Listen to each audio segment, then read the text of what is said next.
Hey, thanks for click and play. This is episode 317 of the IT in the D show. We have a great guest in studio tonight. It's a topic we have not tackled yet, and I'm really interested to see how this pans out.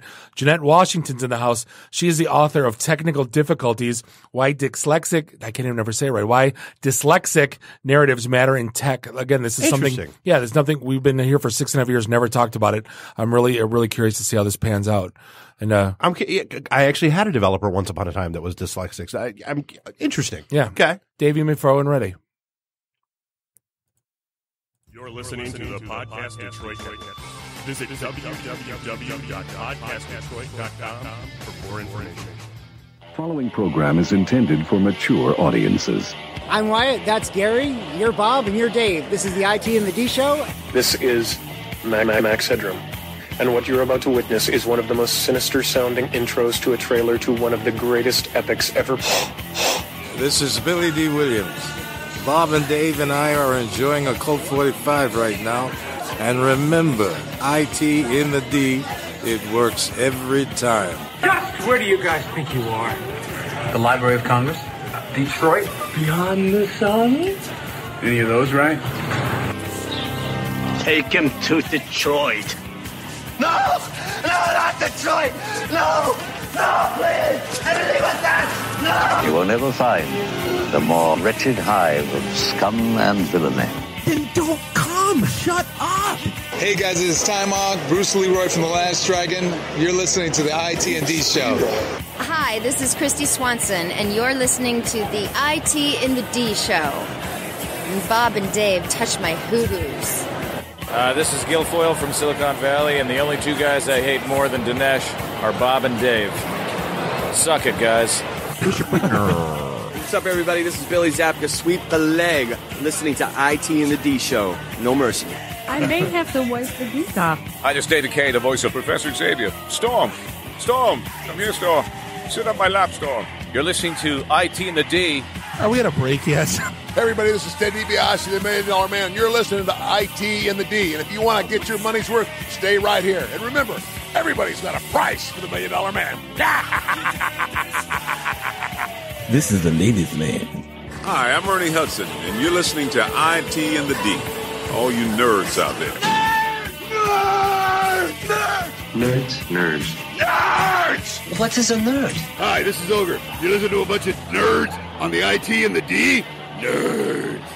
I'm a nerd, and I'm pretty proud of it.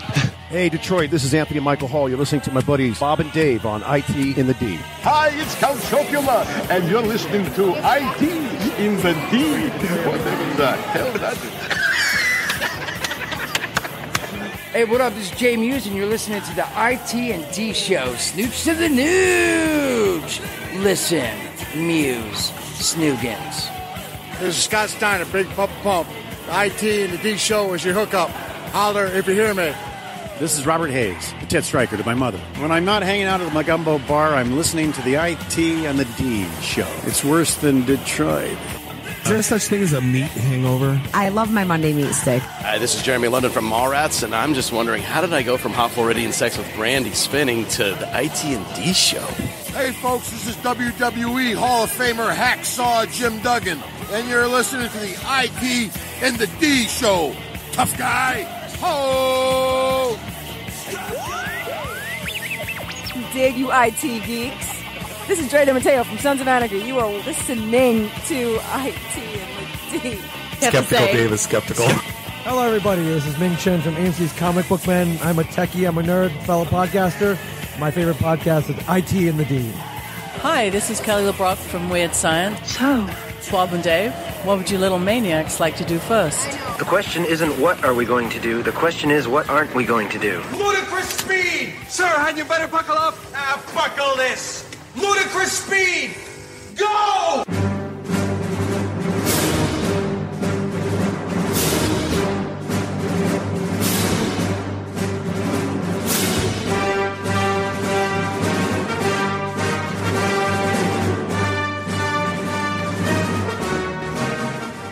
That's the best. How long is the intro from our guest? It is long. The longest intro in the history of podcasting. This is episode 317 of the one and only IT and the D Show. We are broadcasting live. I couldn't think of what studio we were in. Are we doing chicken? Yes. What studio are we in? 2. We are broadcasting live in Studio 2 in Podcast Detroit. And beautiful Royal Oak, Michigan. Yeah, there was a wonderful power outage last night, which kind of interrupted the flow and the plan. So August isn't here tonight. One of our guests isn't here tonight. But yes, we carry on My Wayward Son. We are here in Studio 2 because we didn't want to pull rank and interfere with the other shows. No. So here we are. But hey, this is Bob the Sales Guy. That's Dave the Geek. Randy, I do the Twitters. Doing the Twitters. Doing the Twitters. Find us online, itandthed.com. Do us a favor. Give us a like on the socials and subscribe to us everywhere. Fine podcasts are sold. Hey, so the Ann Arbor event was tonight. So you missed that. You did. The next one will be in November, and off we go. And that'll be the last one for the year. Yep. We don't do December. Yep, because then we'll all Voltron back together for the December event. But the next event is going to be October 17th. That's the one that'll be at Whiskey in the Jar in Hamtramck. Super looking forward to it. It is what it is. To me, it's kind of us getting back to our roots where we took people to little out of the way places that we friggin' loved that maybe they didn't get to very often. And dude, a lot of people we talk to don't go to Hamtramck very often, and they should. They need to start. There's good stuff going on there. And I'm just going to tell you right now, I'm still mad that Sunday we did not go for doner kebab. I'm just putting that out there. Yeah, no, I'm just saying. Yeah, I am too. I was teased with doner kebab, and I wound up with pad thai roll, which I'm totally fine with. Fine. Because we went to DSC, but still. So all right, I want to dive right into this WeWork debacle we've talked about this like every week for the past 4 weeks off and on. This is a company that literally 2 weeks ago was talking about an IPO with a valuation of $100 billion. And this week is riding the ragged edge of bankruptcy. Well, then it's amazing. The analysts then dropped it down to like a $40 billion, which was half of what they projected. And then 20. And then their CEO, Adam Newman, quit / resigned / was fired / was invited not to re-enroll for the following year like me in Catholic school. And then, yeah.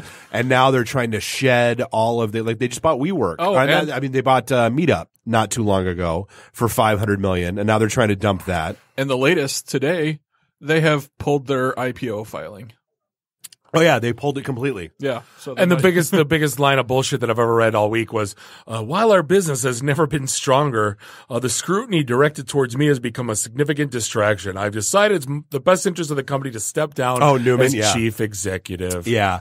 Well, so and that's the thing. Like you look at, because we talked about this when the IPO filing came out, where essentially for every dollar they had coming in, there were $2 going out in expenses. But they'll make up in volume. Right. They have $47 billion in financial commitments over the next 15 years. They have $4 billion on the books as committed to coming in over the next 15 months. So that's the problem. They went out and said, as much as their IPO, as much as their S1 filing wanted to make them sound like a tech company, they're a real estate management company. And so they went out and signed these 20 and 30-year leases. Because they don't own any of the buildings. They own very few. I think they own like 2 of the properties that all across the globe that they work. So it's not like you don't have any assets. You don't have anything. No. They have Meetup now. Wow. Yeah, which nobody was holding their meetups at their spaces. That was MEAT or MEEET? No, EET. Just checking. No steaks. Your and bacon. idea is still available. Yeah, no steaks and bacon. But no, so it's dude, that roller coaster of a ride has just been. Oh, and the thing we reported last year when they were $18 billion behind in rent on all their properties across the globe. They still are. They're worse now. Yeah. Well, so that's the thing. They said they had $4 billion in cash reserves at the start of the year. That is currently down to less than $2 billion.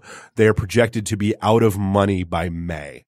It's like I had lunch with somebody yesterday who does a lot of stuff over at the WeWork, the original WeWork space, because they're opening up a second one. Is that 1001 Woodward, right? Is where the one is. Yeah. And they took over 91,000 square feet in Techtown. Can't wait to see how that plays out. But somebody, and her whole thing, she's like, I'm looking at contingency plans because I don't know that that's going to be there by the time she has to. Yeah. I don't like. It's one of those things where I just simply don't get. Like, you're shocked that the valuation wasn't what you thought it was going to be. Well, like I said, because if you read through the S1 itself, or even the analyses that were out there of the S1, they tried their best to make themselves sound like a tech company trying to ride that tech hype. It's like hold on. It's like if Grubhub, right, paid rent on all the restaurants that deliver for them. That's WeWork's business model. Uber's paying the lease price. Of all the cars. So that was that's their business model for WeWork. That was the problem that was pointed out in one of the stories is, you look at like the fund that's behind WeWork is also the fund that was behind the Uber IPO, and Uber shares have plummeted like nobody's business. It's like almost like WeWork should have acted as a real estate broker, or maybe found these places that existed, then put butts in seats and taken 20%, like the other ones that are doing well are doing. Right. But they're actually paying lease rates. Oh yeah. So that's the crazy part is, you look at Uber, which is essentially just a technology company and realistically doesn't have the overhead that a WeWork does. And they haven't figured out how to make money. No. So this is like two losers hanging around the neck of this fund, and oof. But if you split your business into 17 separate businesses and make them all report to each other in some sort of complex spider web, then or if you it's called a Japanese trading company, or if you trademark the name of your company and then sell it back to the company that you're the CEO of, that's really good for you. Mother of God. Yeah, it's like I said, it's been amazing to watch. You know what else is interesting? And I'm shocked, I tell you, that the feds are now suing Match.com. Whoa. Why? And several others. Into allegedly. Match is just the one that got named in the headlines. So you mean to tell me that there's not hot single women that want to meet me? Near you? Right now? Yes. No, there are. But allegedly they're tricking customers into signing up for paid subscriptions and then keeping them through deceptive cancellation policies. You've got messages waiting, but you need to have a subscription to read them. And Now here's what got me. Like, those actually get people to sign up. Like, Susie looked at your profile. Like, I better sign up. Like, that works? I've used I could name a name before. Wasn't a very good experience. I do feel like they were doing a lot of pulling at me as far as somebody checked your profile out. Well, why don't you pay for a paid subscription so you can see who it was? Well, here's the FTC is alleging the company sent emails. Alleged, right? I got to say that again. Hypothetically the company sent emails to non-subscribers on Match about accounts that liked or favorited their account and messaged them on the website or emailed them as part of a bid to persuade to subscribe, even though those accounts have been flagged as fraudulent or ran by something trying to carry out a scam. So some robo accounts. I'm sure. Or they were hiring. Or they're hiring click farms. Shocked. Yeah. So hey, I'm gonna take a long and winding road to the next story. So Saturday, I did a remote from the Liquid Red Kink Ball over at Token Lounge with a couple of different shows. That was a lot of fun. The people watching was amazing. So shout out to them. Which, although my planning was not the best because then Sunday morning I had to wake up and go to the tailgate, for the once a year football game that we all go to.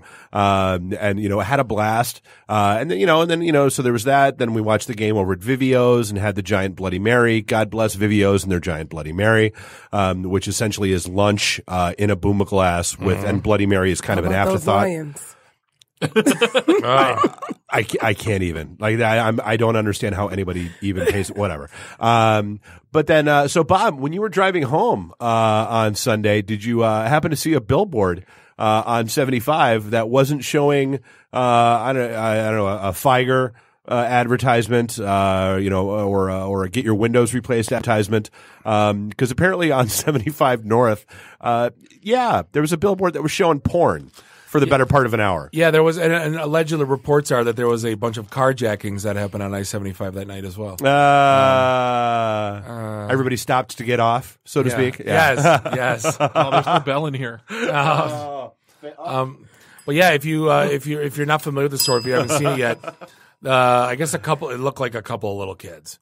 More came out today. Broke into the Love Shack, telco hut, yes. or whatever it was. The Jack Shack. It's like a little telco hut that manages the electronic billboard that basically flips every like 15 seconds or not, and managed to get an adult film. Yeah. to play. This isn't the best managed billboard in the area either. It's frequently showing a Windows desktop. Yeah, I've seen. Yeah.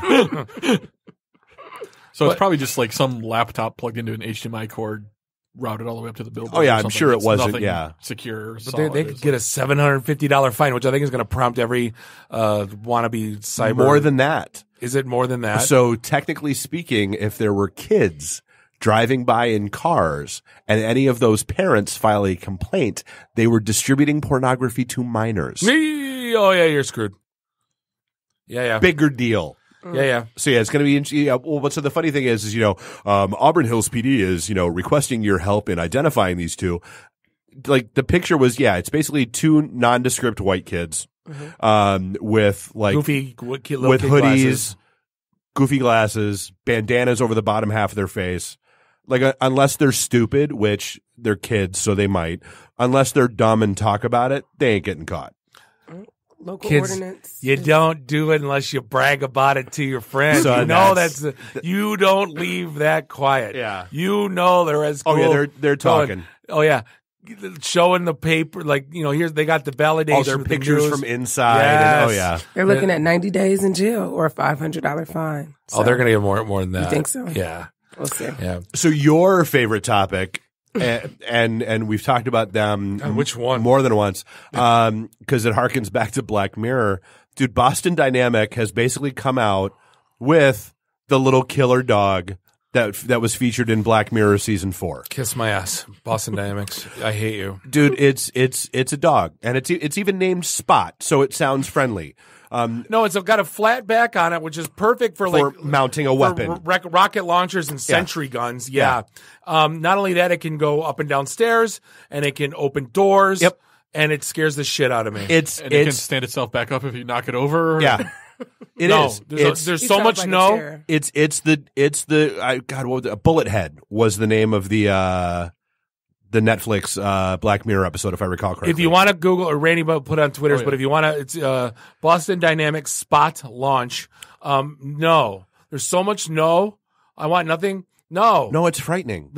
And the military's probably had these suckers for we are, dude. We're not going to be happy until Skynet happens. I talked about this at work. What's going to happen is it's going to go into military hands. The military's going to have them for about 10 years.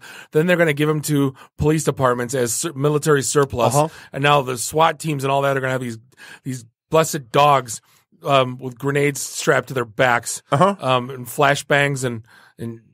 Yeah, with 18-year-old kids with Nintendo controllers in the van, right, ramming these doors down and then shooting everybody and then leaving. And Spot has a little brother, Spot Mini. No.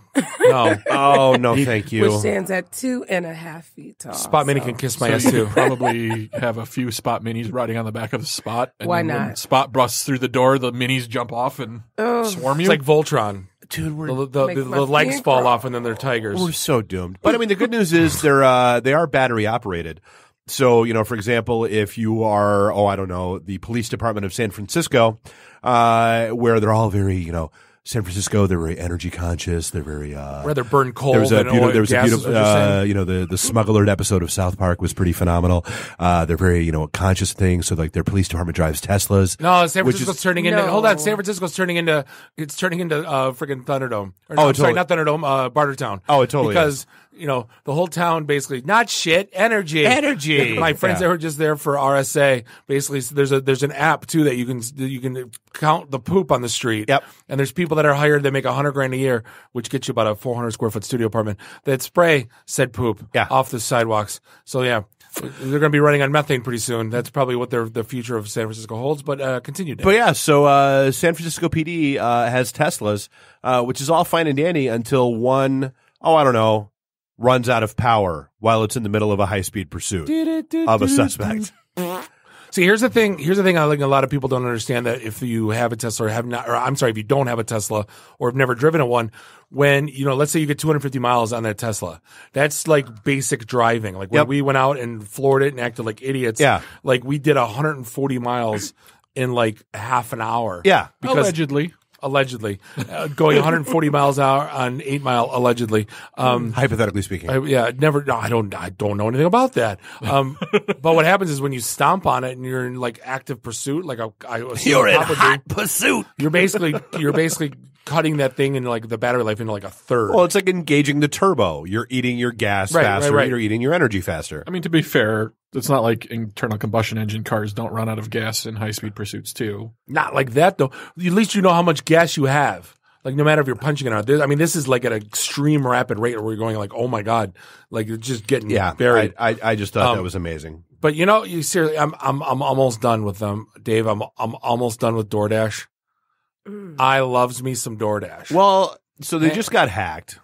5 million customer data. Oh, my God. Oh, no. More? Customers, drivers, and restaurants, senor. Ooh. All of the above. All of the above. Although here's the good news for me. Only if you were signed up for DoorDash between or before April 5th of 2018. I signed up May of 2018. I think I was a little late to the game on DoorDash. No, because I like. Here I am on Friday night, and I feel like this needs Godfather music the way I'm going to go into this. You don't have to. So I'm like, and I'm super lazy, and I just wanted some food. And mostly going making something. I'm like, no, they're going out to some. So I'm like, I'm kicking back. I'm getting me some DoorDash, whatever's going on. Right. 3-4 down. What do I see? MF and Chick-fil-A in the house from Oakland U. It just got dropped on DoorDash. So now I'm like, yay.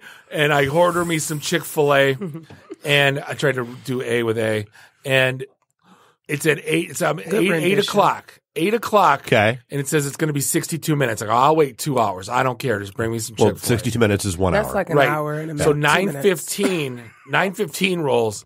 And now my stomach's I'm getting hungry. Getting hangry? Yeah, not hangry yet. I'm just hungry. And 9:15 rolls around and I get a text. Cuz I'm following the car and it says your driver's on the way doing the whole, okay. to the restaurant. He's been, his name. I got the whole 9.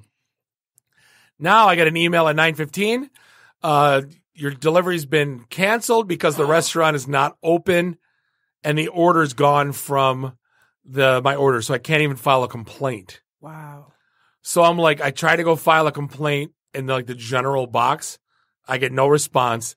So then I go to Twitter and they're like, can you send me your thing? And they go, yeah, they closed the restaurant. I'm like, why'd you take my order in the first place? Like, well, we'll refund your order. Well, they closed when? I don't know. They go, we'll refund your order total in 5 to 7 business days. I'm like, what does that have to do with putting Chick-fil-A in my mouth right now? See, like I'm hangry. Yeah. That's my thing. The refund is appropriate. However, when your mouth is set for something, that's devastating. What I was thinking is nowadays with a lot of these different companies like Shipt and Grubhub, I mean, should we expect a data breach at some point? Should we sign a disclaimer saying that from everybody? We know from everyone. That it's not at some point, they all use. I use a throwaway email address for all of them. I use a throwaway password for all of them. Okay. Obviously, you have to put your real address in because you got to have stuff delivered to you. But yeah, I mean, other than that. I try to use as much fake data as I possibly can. I'm almost to the point of using like one of those Visa card, like those not your bank account. The prepaid. I was going to say like just to pay just for all that, like bar tabs. Because here's the thing, like a lot of times when you go to a restaurant, they take your credit card in the back. It's not just that's more. Did you see the story that came out today about the vendor at a beer stand in Miami who at a Dolphins game over the weekend charged a guy? Not even so this is how much of a jerk this guy was. Didn't even use the swiper that's there for the vendors to use. Used like his personal Stripe off his phone. $742 for 2 beers. And the guy was so drunk he didn't even notice until today. Good God.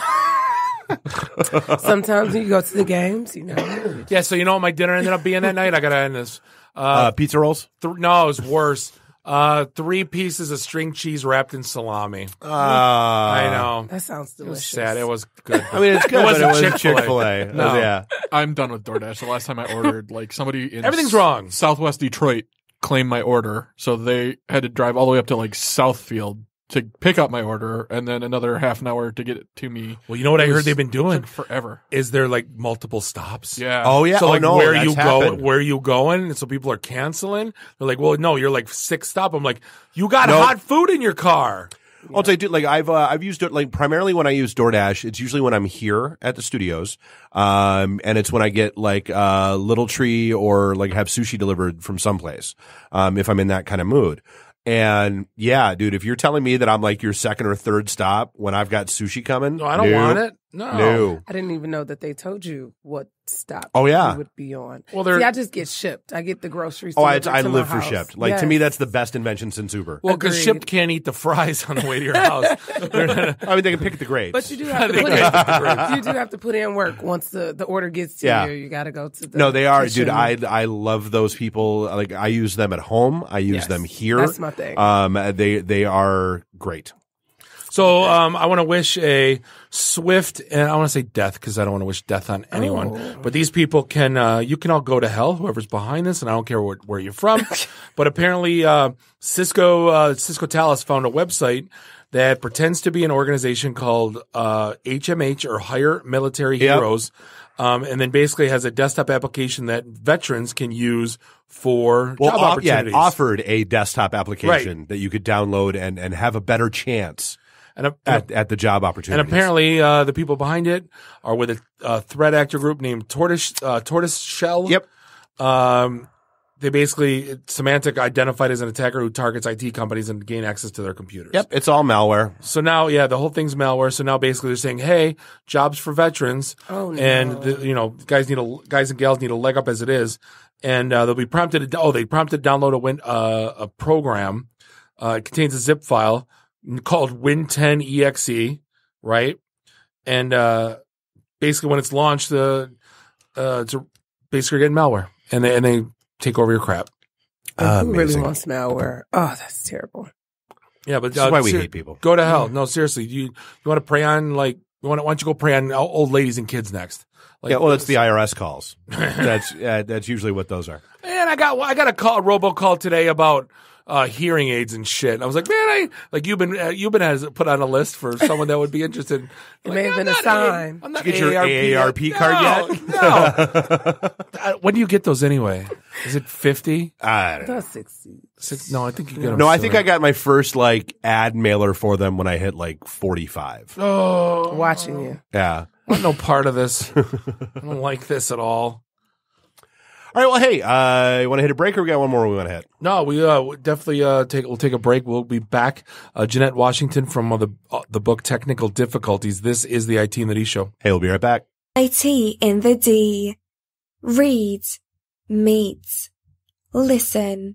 Networking Detroit, one beer at a time. Hey, this is John Schneider from Nip Tuck Smallville, the haves and the have-nots. Oh, Dr. Quinn, Hot in Cleveland. Secret Lives of the American Teenager, and just about everything you can possibly imagine. And oh yeah, the Dukes of Hazzard. You're listening to Bob and Dave. It's the IT in the D show. ITinthed.com. Hey, welcome back. This is segment 2, episode 317, the one and only IT in the D show, broadcasting live here in Studio 2, Podcast Detroit in beautiful Royal Oak, Michigan. Bob the sales guy, Dave the geek, Randy, I do the Twitters. He's doing the Twitters. Find us online, itinthed.com, where you will find all the things. Hey, so here's the thing. Nobody goes into business because they want to collect sales tax for the government. God knows that's not why we started businesses. But it's something that all businesses need to do. So thankfully, Avalara takes the mystery and pain out of the complex process of managing sales tax. And oh my God, is it complex. Avalara uses the power of the internet and cloud services to automate the tax compliance process for businesses of all sizes, integrating directly with the accounting, e-commerce, point-of-sale, and marketplace platforms that you're already using. Avalara software automatically calculates the right amount of tax that should be charged for every product in every transaction in real time and files your sales tax returns wherever and whenever they are due. If you ever talk to a small business or if you belong to, I belong to a couple private clubs, when those bills come up, it's almost like it just cripples because they don't plan on it. It's the worst. This is the worst thing that they have to go through. That was the biggest argument that the Amazons and everybody else of the world they weren't collecting had. Right? Well, yeah, because it's too complex. if Amazon can't figure it out, yeah, how the hell are you and I supposed to figure it out?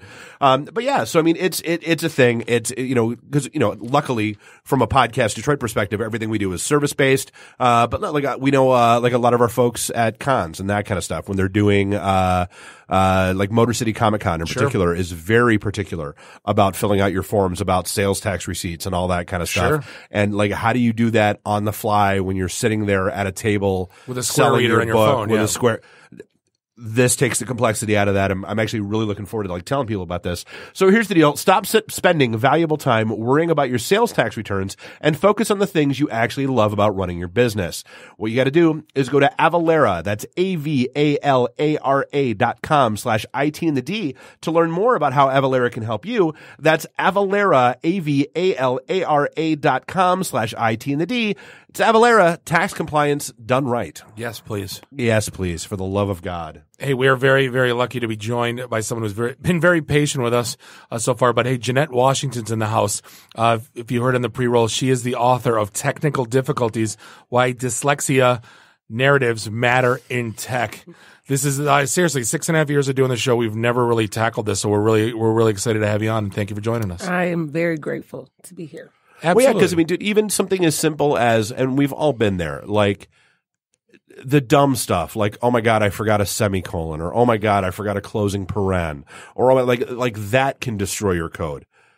Having letters transposed in your brain has got to be infinitely more complex. It is. It's definitely something that has been emerging in research as of late. I think that dyslexia is starting to become more of a conversation that everybody is having, regardless of whether they have it or not. It's definitely a lot more prevalent these days. So what prompted you to write the book? I was going to ask the exact same question. So, my background is steeped in speech pathology. Okay. And I worked with a lot of individuals who had autism, ADHD, dyslexia, selective mutism, just like the works.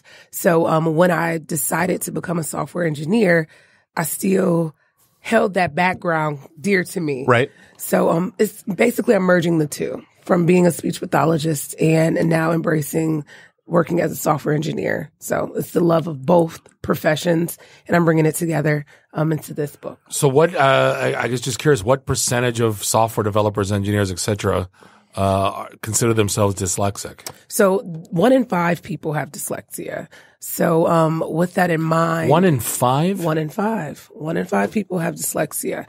And I've seen like in that various levels of severity, or just is it all in or all out? Because I don't know much about it. It's definitely a spectrum. Okay. So there are different levels of severity. I look at it as I once gave an analogy about the Rubik's Cube and how there are 43 quintillion ways in which you can solve a Rubik's Cube. Right. So that's how dyslexia is. Everybody falls on a different end or in a different space on the spectrum, so nobody sees or has the same exact issues that the other person may have. So it's kind of like colorblindness from that perspective. So you know what? This is definitely a divisive topic. I've seen some people say that they've seen ophthalmologists and they were cured. And then other people argue with that and say, no, it's more of an auditory thing. But again, it's definitely something that we're doing more research to figure out exactly what it involves and what it intakes. I've seen a lot of neurological research stating that it's basically a brain issue. You can see with fMRIs, which is functioning MRIs, that those with dyslexia compensate in different areas. So it's really interesting. I actually saw an article today that had some information that I wasn't even privy to, and I was like, whoa. So it's evolving every day. I'm learning more and more about dyslexia. So who's the target reader for this book? So the target reader is going to be someone who has dyslexia, who has been diagnosed with dyslexia, and who is interested in being in the tech industry. I'm getting a little warm, so bear with me. Someone who has dyslexia and it has been diagnosed by a professional, and they are interested in pursuing a career in the tech industry. They're very deeply involved in tech, and they know how important technology is. and they want to stake a claim in the game. However, they're a little nervous. They're apprehensive because of their educational endeavors in the past haven't gone so well. Now, for someone that's, I guess, walk me through, or I don't know if you know or not, like what does a dev do today that has dyslexia? Well, like what do they see versus someone without? Like what do you follow where I'm going with Yes. this? Like how, when they're punching or when they're doing code, like what I guess what do they see versus what someone that doesn't have it see? Okay, so I'm going to give you two different background, I guess, concepts, and then we'll kind of dive into the question. So I've done a lot of tech talks where I will talk about dyslexia or autism, and I'll have a ton of people come to me after my talk and say, hey, I have dyslexia, and this is what I experience. And so in doing this book, I was able to tap into those narratives and talk to people who have been diagnosed, and they were able to tell me some different hacks or some shortcuts that they've used in reference to writing code or how it works for them in their specific industry in tech. So from what I understand, a lot of people tell me that they have issues with concentrating. So they have to put headphones on so they can just really dive into the code that they're assessing. I've had a lot of people getting into the matrix type yes, of thing. Yeah. Getting into the matrix. I've had people tell me that they have to use specific software so that they can highlight or understand what they're doing and what their code is conveying. So I've even had people tell me that it takes them a little longer to participate in team meetings or stand-ups because they have to assess the information that's kind of being poured out to them at once. So it's a large spectrum. And now, are they disclosing before? That's a great question. Yeah. So I've read that 70% of individuals with dyslexia do not disclose that information to their boss. Okay. I mean, it could be a lot of reasons. It could be that they think that they'll get fired.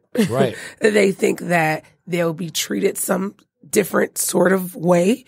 They could feel like maybe they won't be regarded as skillful, or their skill sets will be looked down upon. So I'm assuming that there are a lot of different reasons why people don't disclose, but I know that 70% of them do not disclose. Well, I've grown up my whole life knowing that, like, hey, that kid in the back of the class that can't read, it's not that he can't read.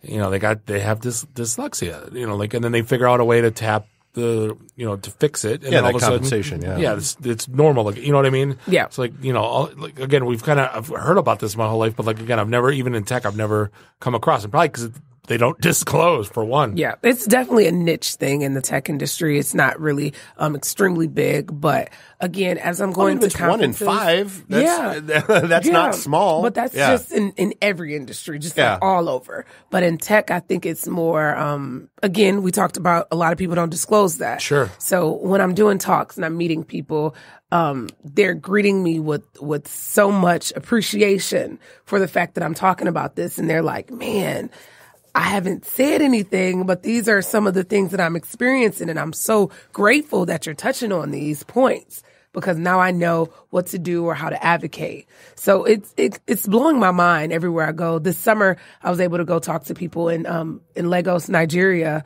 And it was amazing to see how people gravitated towards me with regard to this issue that they're facing. And they're like, hey, thank you so much for doing this. And I'm like, I'm just doing what I love. Well, yeah, it's like I was saying before we started the show, like back in the day, I had a developer that came to me, and it was one of those things where after a couple code reviews, I kind of pulled him aside and said, hey, look, like I'm noticing a consistent issue. Okay. What's up? And he was like, here's the deal. He's like, I've got dyslexia. And it was one of the, he didn't disclose it before that. Yeah. But okay, fine. Like now that we know, all right, here's just something to keep an eye on. Let's figure out how to make this work for you and work for us, and cool. So my book touches on some of the strengths of dyslexia because it's important that we don't get so consumed by the stereotype that someone with dyslexia is unable to produce code it's not like he couldn't. Functional, So my book really talks about some of the strengths and some of the things that a dyslexic employee can bring to the tech table, like their big picture thinking, the fact that they can really understand or comprehend systems in their head like no other. Their patterns, they're able to recognize and acknowledge, like people who are non-dyslexic are struggling to realize how this particular pattern or how this would look in the long run. So there are some significant benefits of dyslexia. I'm not equating the two, but you know what this reminds me of? I just did a podcast with Calvin Moore on adoption, and it's really funny. The two things that always come up is when, you say you're adopted, someone in the room always says, "Yeah, I am too." Okay. Or someone will reply, "You're kidding, right?"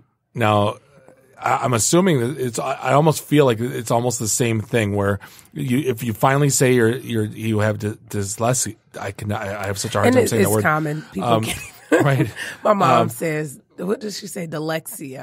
Like, Ma, really? But it's saying they're dyslexic, and then someone else in the room probably like, I am too, but no one ever told each other because it's not something you just crawl, you scream out. And there's a lot of people who go undiagnosed. That's why the numbers, the statistics can be a little skewed because there are people living their entire lives, their adult lives, and they've never sat down to really acknowledge this issue. Like, okay, so I have this. Yeah, they may not even know. Yeah. So how do I intervene or gain those interventions for this? So books on Amazon. Where do we see it? So right now I'm selling it on my site. It will be going on Amazon in about 2 weeks.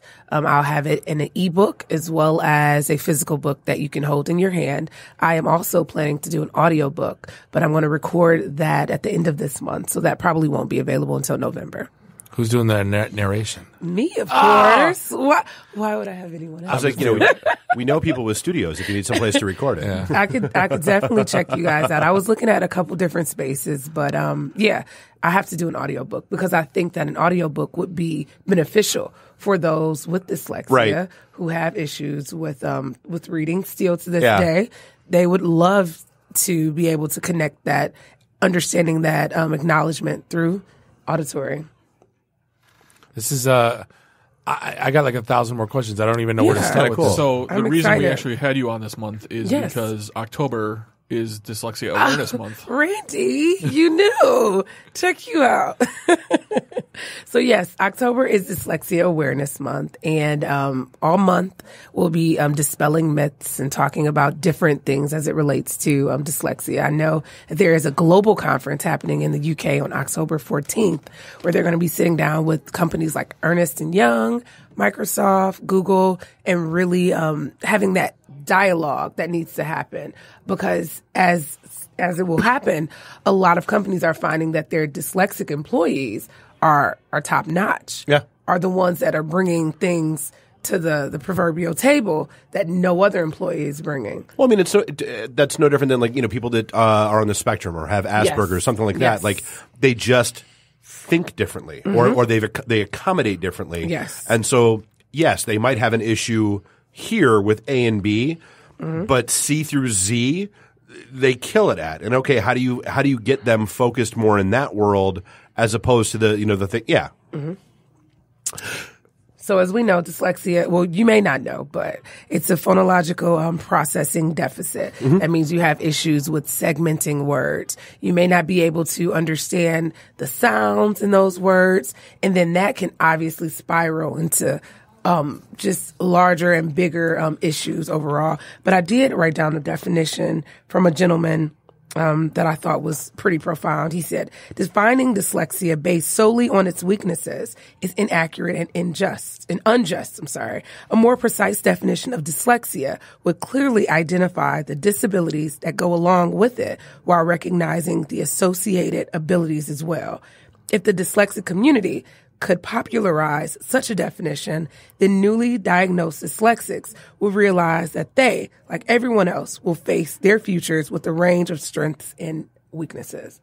So I thought that was pretty profound when I read that. Well, because that's the thing. You ask any common person on the street, like myself included, what is it? I would say you read backwards. You see things backwards. And it's oversimplified, so it kind of... And I dispel a couple myths similar to that in the book. I talk about how, the first thing you think of when you think of dyslexia is someone confusing their P with their Q or their B with their D. Yep. But it's really the energy they're extending or expending on trying to get the segments of those words correct that they can confuse those two. Because a lot of times you'll see different things online where they'll have this is a dyslexia simulation, or this is what it would look like. But we want to keep in mind that, again, it is a spectrum. It's a continuum. Yeah, So, that's one example of. but not of. the entire encapsulation Yes, of. I've used that in a couple talks, and I think it was pretty profound in the fact that people were really able to engage, like, whoa, that's cool, or I don't even understand what that is. So I think it's definitely a crowd pleaser, but that's not what everyone sees. Gotcha. All right, so what's the name of your book? Where do we find out more? Okay, excellent. So my book is called Technical Difficulties, subtitle being Why Dyslexic Narratives Matter in Tech. You can find it on my website, which is buymytechbook.com. Nice. That's awesome. You got that, by the way. I know. I was surprised it was available. I was like, oh, let me buy that. So yes, buymytechbook.com, and it will be available on Amazon and via ebook and audiobook very soon. So just keep your ears glued. Very cool. Mm-hmm. Thank you for spending time with us on your pre-Amazon launch. So we, I know. Well, by the time During Dyslexia Awareness Month. Yeah. Nice.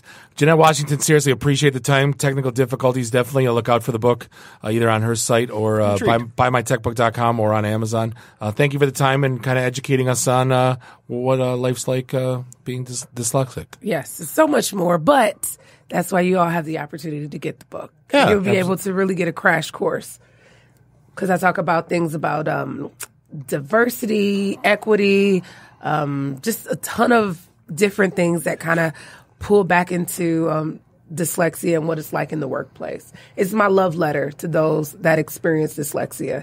I want them to know that they still have a fighting chance to, get themselves in the tech industry as it emerges. I know we're embracing our fourth industrial age, so we need to buckle our seatbelts. And I want them to know that they, too, can be a part of the revolution. It won't be televised, but they can still be a part of it. It might be, too. Who knows? It'll be YouTube. Who knows by then? It'll be streamed. Exactly. But, hey, Jeanette, thanks for the time. This is going to wrap things up for episode 317. I'd like to thank Jeanette Washington. Great topic. Appreciate the time. I'd like to thank Avalara for keeping the lights on behalf of Bob, Dave, and Randy. Do us all a favor. Drink up your drinks. Get your phone numbers. You don't got to go home. You just got to get the hell out of here. See you next week. Drive careful. Beat it. See you guys. Bye. The emergency destruct system is now activated. Conan, what is best in life? To crush your enemies, see them driven before you, and to hear the lamentation of their women. Long live Flash. You've saved your Earth. Have a nice day. I have come here to chew bubblegum and kick ass. And I'm all out of bubblegum. Nice shooting, son. What's your name? Murphy. Make the run. The run. Game over, man. It's game over. It's over, Johnny. It's over. Nothing is over. Nothing. You just don't turn it off. I can't say no, and I don't really want to, so. Well, especially with the back doors open. Yo! Hold up! Time out! Time out! Y'all take a chill. You need to cool that shit out. And that's the double truth. Ruth. Bob loves it in the can. I hope this was as much fun for you as it was for me. That's why I like it in the can. Joe on the trees.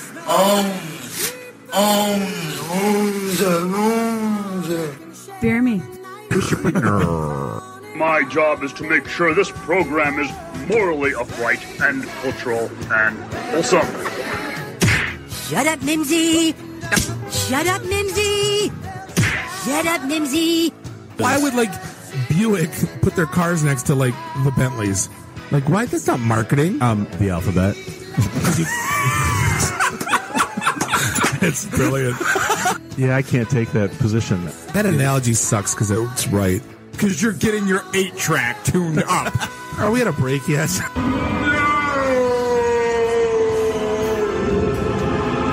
Yeah, so now I'm just doing stupid stuff to make me laugh.